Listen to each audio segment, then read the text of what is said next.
Hello and welcome to the book study for Zest Your Life, A Taste of Inner Wisdom. I'm so glad you're here with me today, and I am going to share my screen so that you can see exactly the slides that are up. That's perfect. Okay, we'll take this off. Okay, great. So welcome to Zest Your Life book study. This book study came out of the demand after my book was launched in November of 2015. So we started last week, and I'm going to do a brief review of the exercises. And even if you haven't read the book, you may find it helpful if I walk you through some of the exercises that are in the book. The way the book is designed is that wherever you see the square, there are exercises, and you can download the exercises as a separate workbook. And when you do that, you end up with this so that you can write it all into your book. But I have the exercises on the screen, and I'll be able to share that with you. And you'll find that they're not exactly in the same order as the book. I've had the opportunity to rethink that. So that's the way we're going to do the order today. So I hope that serves you well. Our agenda, and we'll see how far we get in the next hour. So it's to start with part one. The book is designed in 4 parts, and part 1 is Awaken the Woman Within. Now, the book was designed and targeted for women. Men have enjoyed it too. And I have great reviews online on my website, lindababulic.com, and you'll see the reviews there that men have done and some of the videos. So they quite enjoy the book also. They're certainly getting the benefits. We'll be taking a look at some of the modules. I call them modules. Those are the exercises. So we'll start with the exercises and see how far we go. So the very first one that we're going to talk about is, what is zest? So we're going to take a look at what does that mean. You know, the word zest means many different things. It could mean the shavings off of an orange. And just like you would use a little bit of orange zest to cook with, and it just adds that bit of pizzazz, that little unknown quality.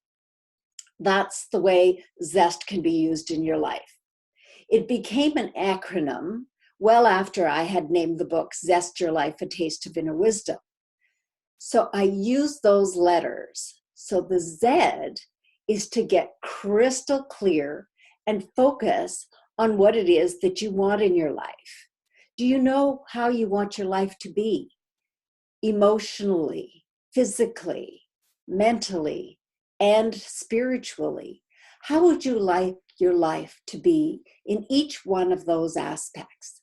And where do you think your life is going to be in 3 months from now or a year from now in each of those aspects?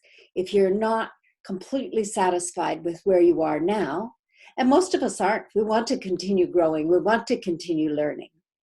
So the Z is to zero in and focus on what you want in your life. The E is to get excited, have those emotions from the heart. We know that science is showing us that whenever you have that connection, there's an energy, there's that electric charge that is going to get you going, get you excited. And that's what we're looking for, because we know that if we attach our excitement and our emotions to our dreams and desires, they'll come true. Just like the memories that we have that maybe are painful memories from our childhood or from something that just happened last week. Most often we remember the emotion of that. There's a saying that says, people won't remember what you said or did. They just remember how you made them feel. Your dreams and desires are the same way. How do your dreams and desires make you feel? And where do your dreams come from? They come from your imagination. That's where everything comes from. All of this technology that we're using tonight, all came from someone's imagination. And it just keeps getting bigger and better with some enthusiasm, some excitement. So we need to link the two. And that will lead us to success. Success, however we define it. And I had this little card fall out of my book just the other day. And it says, it's one of those cards that came out of Oprah's magazine. It says, success is liking yourself, liking what you do, and liking how you do it. That's Maya Angelou. I really like that. Success is liking yourself, liking what you do, and liking how you do it. Maya Angelou. Don't you just love that? And in that context, you define success for yourself. And some days, success means just getting out of bed. And some days it means getting out of bed, getting dressed. Other days it means achieving great things. So it's different from person to person, and it's different from day to day. That's the very special thing about success. And when you zero in and focus on your dreams and desires and design that life the way you want it to be, and you have emotions tied in from the heart and you're excited about it, that will lead you to your success so that you're happy with yourself. And the T takes you to that higher place, that place of transcendence and transformation where you're vibing just a little bit higher. You know how that feels when you're with somebody that's zesty and exciting? You just transcend to that higher place of vibration with them. So that's what ZEST is, and that's what ZEST stands for. And this whole first section of the book is about defining. And the first thing we're looking at is defining power. So what is power? We had a lovely discussion about this last week, and I did make some notes. So I thought it was really interesting how everyone defines it differently, or similarly sometimes too, because power is that passion that moves you forward. That's the piece that makes the difference. Remember, we went from a tricycle to a bicycle. We really, really wanted that two-wheel bike. That's what it is. And for me, finding that power inside of myself is magic. And I've seen that happen to so many people that when they get that spark, that light, that dream, they too know the magic can happen. Can you relate to that? Having that spark that just feels like magic. You can hardly believe that that much goodness has come into your life. And the way I defined power, it's the catalyst energy. And that's what holds and fuses all of the energies from your emotional, your physical, your mental, and your spiritual aspects. I once had a client who couldn't even say the word power. She was a very powerful woman. She's a very successful educator. She'd established a school on a military base. So you could imagine the kind of students that she had. She didn't know what background they came from, very varied. Some of these children had been all over the world. You don't know what kind of post-traumatic stress syndrome that the parents were carrying. And so she had some big challenges. The kids might be arriving mid-year. She built that school up. She got everything organized, got the kids going, and was really a huge success. And yet, she couldn't say the word power. And she couldn't call herself powerful. And I've done this exercise again and again with clients. I was doing my, actually, I think it was when I did the very first book study, were live sessions, and we were in a hair salon. So there were plenty of mirrors.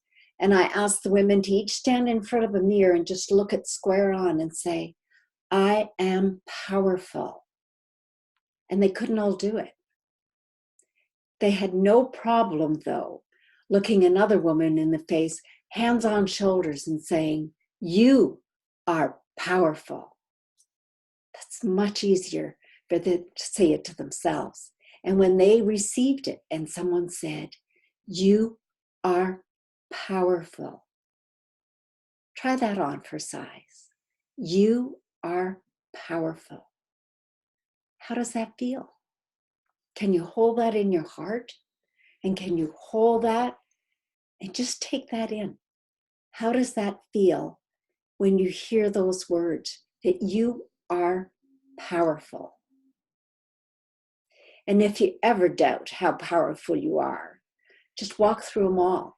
And invariably, there will be a baby crying. And that baby has the attention and the power of everybody is trying to find, where's the baby? Why's the cause? Who's crying? It's really interesting to have the discussion about power. So when we start to realize now that, we're going to look at power from different aspects, and I mentioned them all day already. So what makes your power big? What does that? And what makes your power small? I'll just change the slide for you. There you go. So when we think about your power being big, that's knowing what your dreams and your desires are. Because how can you feel powerful if you don't even know what you want in your life? How can a dream come true if you don't have a dream?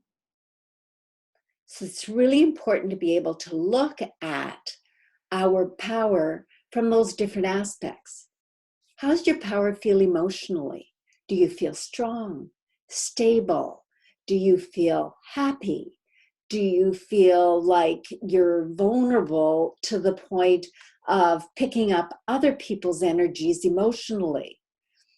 It's really interesting to take a look at that. Do you remember a time when you felt really strong emotionally, that when somebody gave you bad news, you could be there for them? You could help them.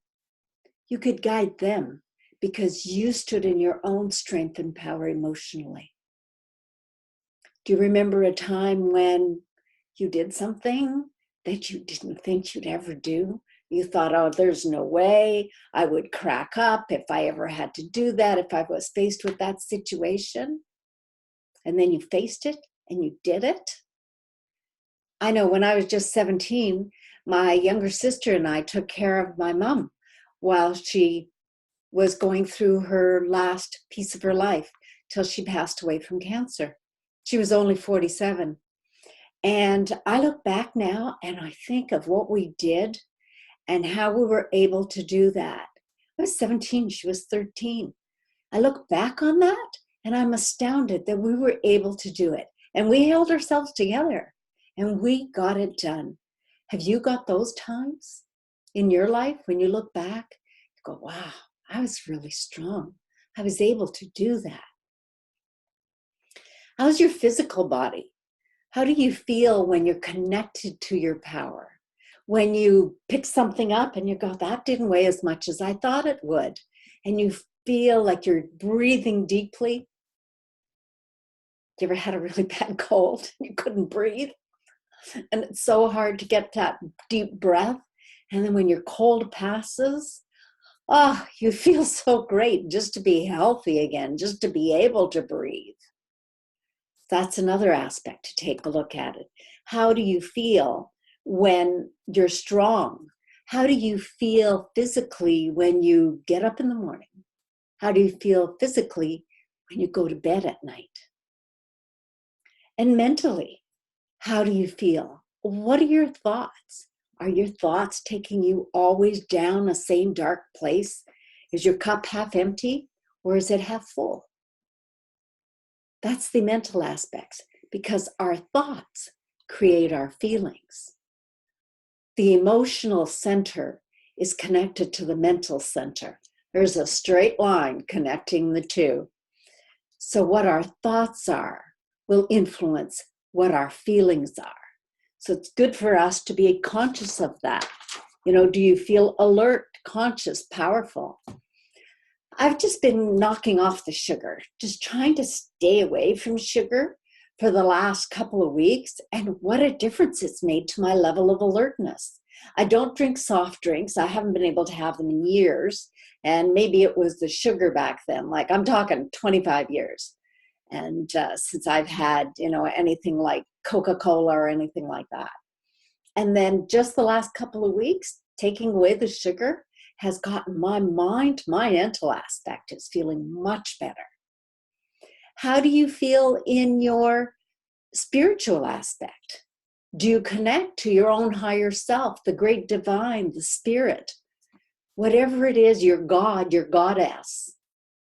Do you have that spiritual connection? That guide, it could be your angels, it could be God, it could be your religion, it could be your faith. Do you have that connection? How's your spiritual aspect doing? Is it feeling strong and powerful? And does that make your power bigger? And then what makes your power smaller in each of those aspects? When do you feel like your power is shrinking? That contraction rather than the expansion. When I had this discussion with someone, they said, it's when I feel disconnected between my mind and my heart. That's when my power seems to shrink and feel small. So if we take her advice, we need to be checking that out. Is my heart and my mind connected? Are those good thoughts? Because those thoughts that don't serve you, it's like eating junk food. It's not good for your mind. So we don't want to go there. We want to be able to face whatever it is without going into the past and staying into the present, if we can do that. So that your power is small, those are the times when your self-confidence is shrunk and doubt is all you hear. It's what I call the itty bitty shitty committee. And they're working overtime, the itty bitty shitty committee, working overtime. And that's not a good place to be. You need to fire those guys so that you could be standing in your power and feeling it big. Even your body posture will be better when you feel your power is big. How's that? So think about how you feel in your power right now at this moment. And I'll give you a moment to complete the following sentence. I feel the most in my power when.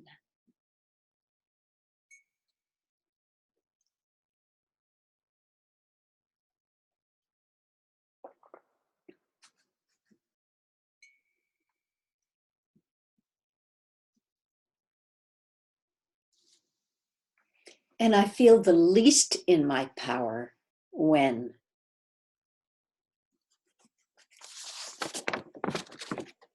And where and how do you feel your power? Is it in your head? Is it in your heart? Is it in your womb? For women, and men have a womb space too. I know the word womb sometimes scares some men, but they all came from one. So we all came from a womb. And it's important that we honor that. Your power is contagious, so how you put your power out into the world matters. It may be invisible, but its impact on others is not. So can you be authentic? And can you show more of your power into the real world? Can you be more loving, more compassionate, and more caring, starting with yourself and then others? It sort of makes me chuckle that often the only one that doesn't see our authentic self is us. For years, I thought that people didn't see who I was hiding. And then 3 or 4 years ago, when I started to spend way more time on stage, I had my own show for a while. For 3 years, I hosted a monthly show. And the first night I was on stage, I just felt like I was busting out of my skin. I was so excited and having so much fun. And I said, yeah, I didn't know I had that in me. And then people said, no, you're always like that, Linda. You're always just way out there and zesty and fun. And I had no idea. I didn't know anybody else could see that. I thought I'd been doing such a good job hiding it. Yeah, well, apparently not. Apparently the zesty me shows no matter what I do or where I am. You know, sometimes we also think that we can hide our loneliness or our sadness or our tears, and we can't do that. Because if someone's looking and have the eyes to see and the heart to understand, they will feel your loneliness.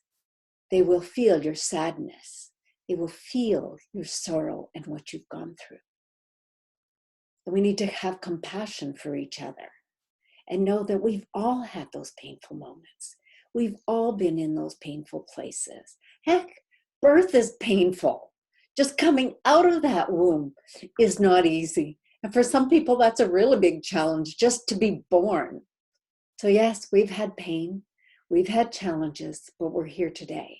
And that's the important part, is that we move on day to day and we have that compassion for ourselves. You know, you may not see somebody else's hurt and loneliness on social media, but when you're face to face with them, you'll see it. And maybe it's just a smile. Maybe it's just a smile and a nod, even to a stranger, that can make a big difference in their life. That may be the only smile they get all day that keeps them happier. So when you walk around, see what a smile can do, what a difference it makes, and what a difference it makes to you. When somebody hands you that coffee at that Starbucks window and they greet you and they say hello, even when you're at Walmart, the Walmart greeter says hello with so much enthusiasm. I find it's contagious. I can't help but be happy and say hello right back. I can't walk by the Walmart greeter. That's just not right. So now, I hope you're complete with that one. We're going to move on to the qualities of a powerful woman. And if you're a man, just replace man for woman, or you can even think of the qualities of the most powerful women. So when you think of a powerful woman, who comes to mind? Your mother, your sister, or sisters? As I'm fortunate, I have two sisters. You know, could it be your daughters, your granddaughters, your grandmother, your great-grandmother, your great-great-grandmother? Is it someone like Oprah or Madonna, or Lady Gaga? And when I asked this question, I got back Michelle Obama and Wonder Woman and the goddess Isis, the Egyptian goddess. And those were interesting. And someone said Margaret Thatcher. And then when we explored that a little bit further, you know, describe this woman or the woman you're admiring and why they're so special. And there's communication skills, there's authenticity, there's a sense of style, they do good in the world. And it's their passion and their goal for the good of all, for that global community, and keeping that global community in mind, to be there to serve others, and yet still serving and taking care of themselves too. Excuse me. So they also have the qualities they had and the strengths they use to accomplish their successes. They have focus, they have love, they have an inner glow, they have supportiveness, they support others and they're well supported. They're open to advice, they're open to share their own skills and knowledge. They may have an artistic nature. They may be creative, approachable. They may have that passion that we just talked about. They stand strong in their own power. They're eager to learn. They're eager to share. They're enthusiastic. They have command. When they walk into the room, have you ever seen that? Somebody walks in and your head turns. It's like, whoa, who is that? Because you can feel their energy as they walk into that room. They're happy, they're radiant. And that doesn't mean they're always, you know, crap and giggles all the time. Even I'm not zesty all the time. I know, shocking, but I'm not. But there's something about being able to shift your mindset. You know, my book's 60,000 words, and it could be summed up in one word: mindset. And they have integrity. They stand in a place of integrity. So those are all qualities that are very applicable to not just men, and not just women, but men also. So we really want to be thinking about the qualities that we see in the people that we admire.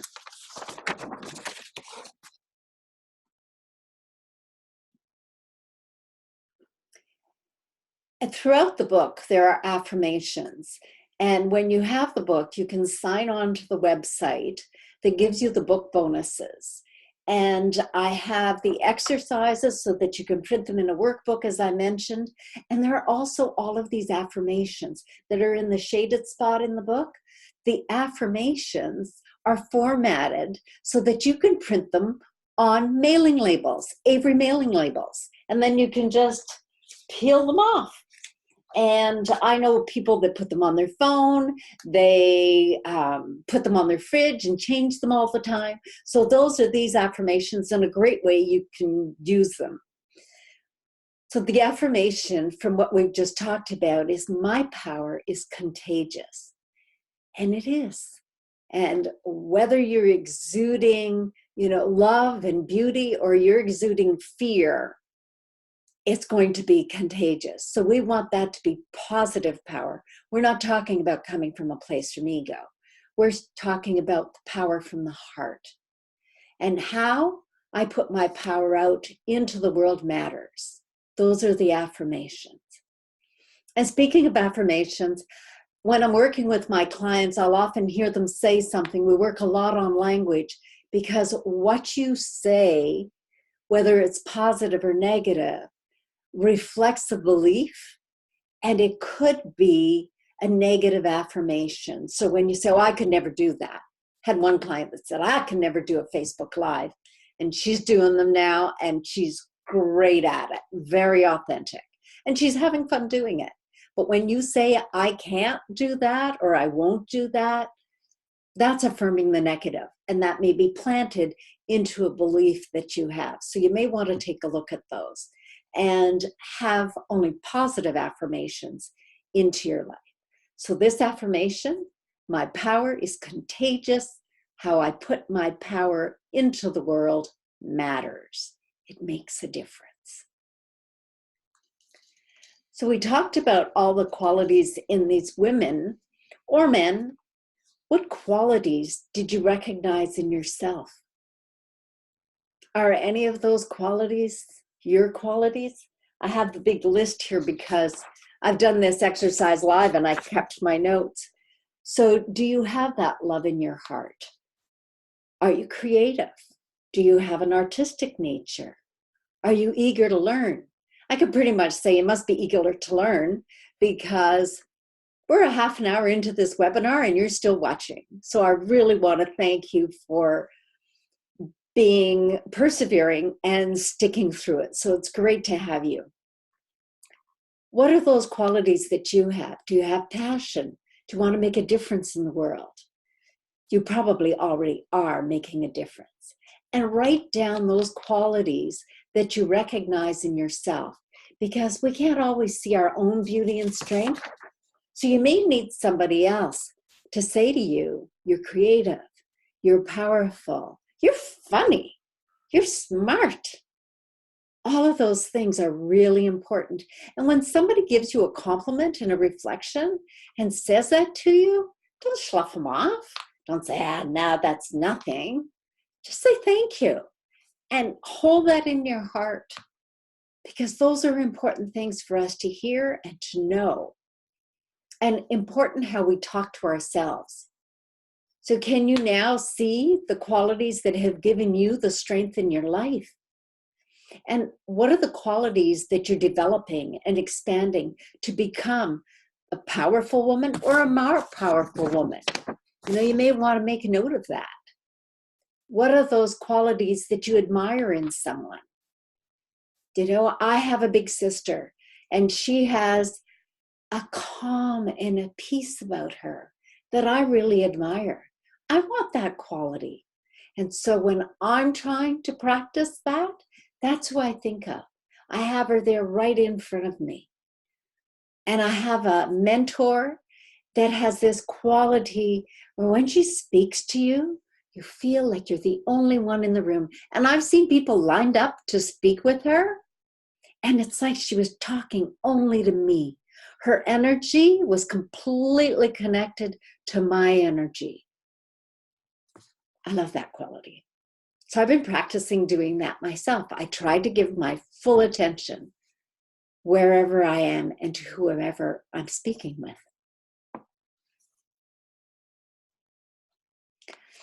And the affirmation that ends this section is, I am a powerful woman or man, and I embody. Name 3 of your qualities. And if you can't say this out loud yet, that's okay. Start with, I am. And there's a quote I used in my book from Reverend Joel Osteen, who says, whenever you say I am, whatever you say after will follow. That's a prophecy that you're putting into your life. So if you say, I am no good at this, or I can never do that, or I am not this, or I am not that, or I am, you want to make sure that it's something positive. I am courageous. I am creative.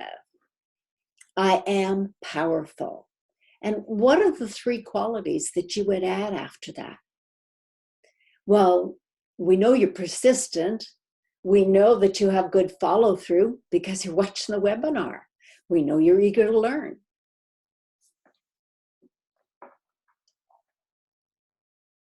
Make a note. And keep those close to your heart and close in mind.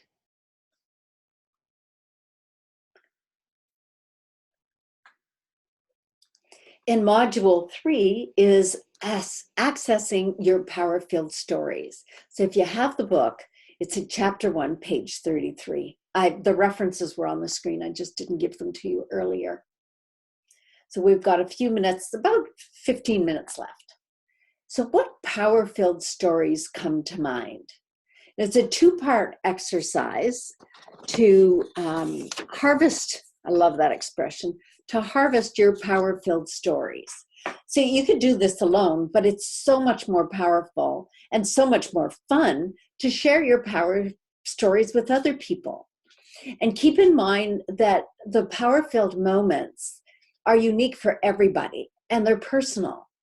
So it could be, something, and power and those power-filled stories, it's not about a person fitting in or conforming or belonging to a certain group or a cultural norm.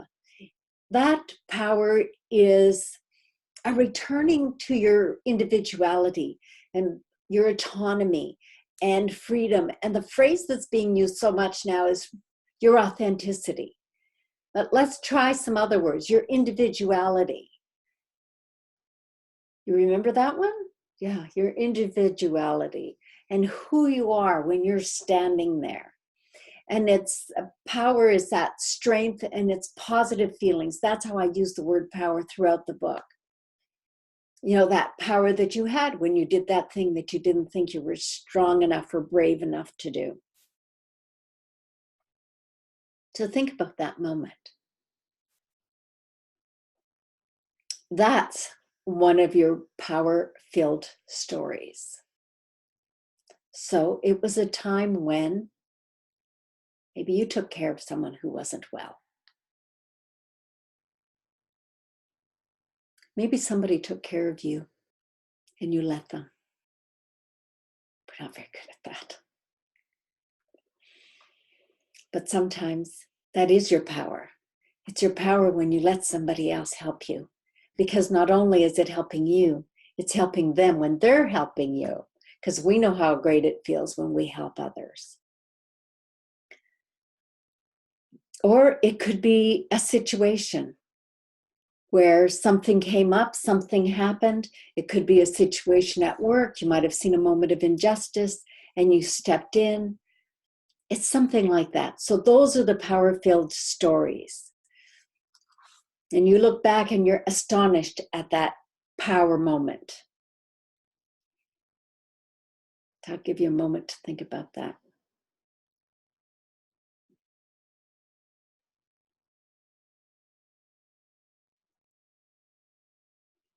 And then we think about it.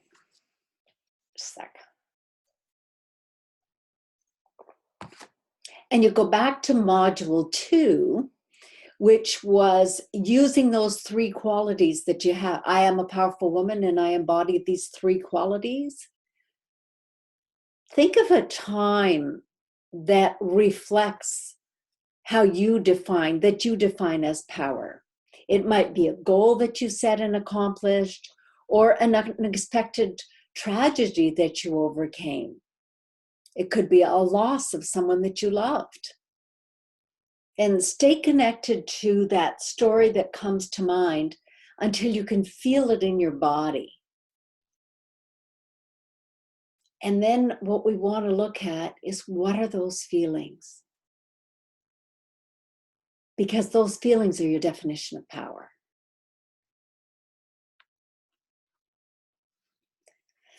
And part 2 of this exercise, it's a 2-part exercise, is to go back and see if you could find your very first power-filled story.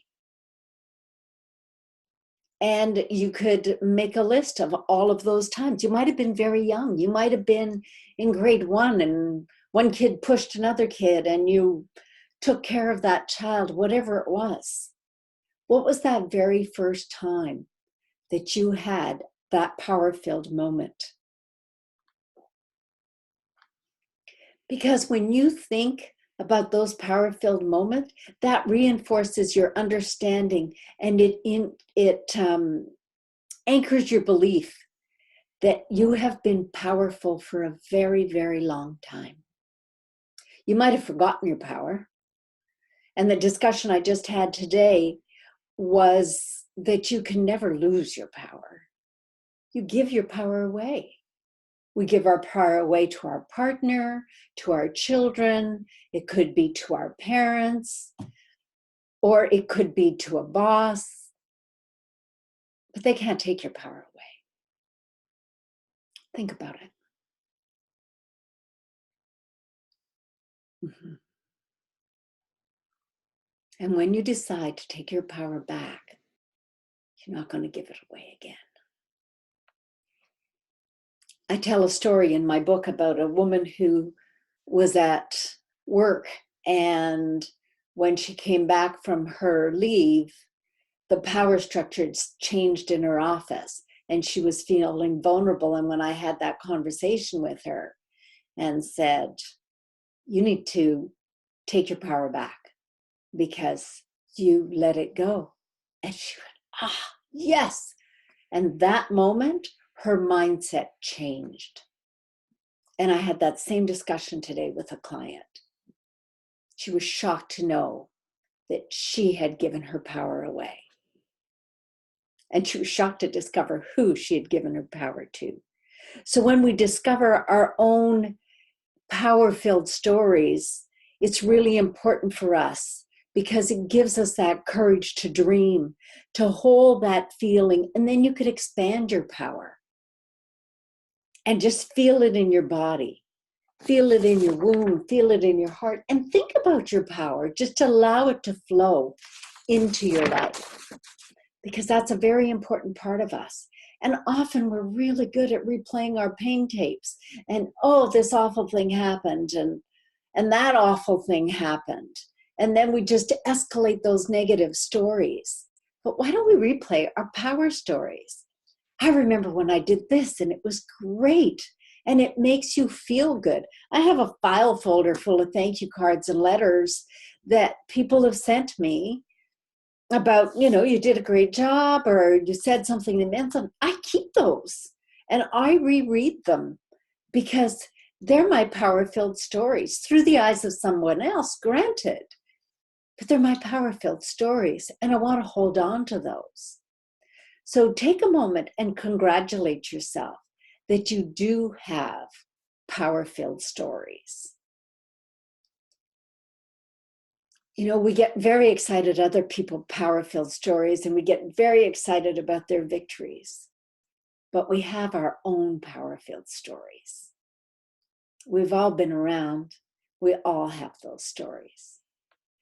For the affirmation for this section, and this is the very last piece, and then I'll give you a preview into what we're doing at the next webinar. The affirmation that I would really like you to take into your mind and your heart and into your body. I feel my love, my courage, and my strength in my power-filled stories. Feel your love, the courage, and the strength in your power-filled stories. If only you can see your love, your courage, and your strength like I see your love and your courage and your strength, even when you can't see it for yourself. Others can see it. So thank you so much for being with me tonight. I really enjoyed this, and I hope we will get together and we will be able to have more great sessions and more webinars. Thank you.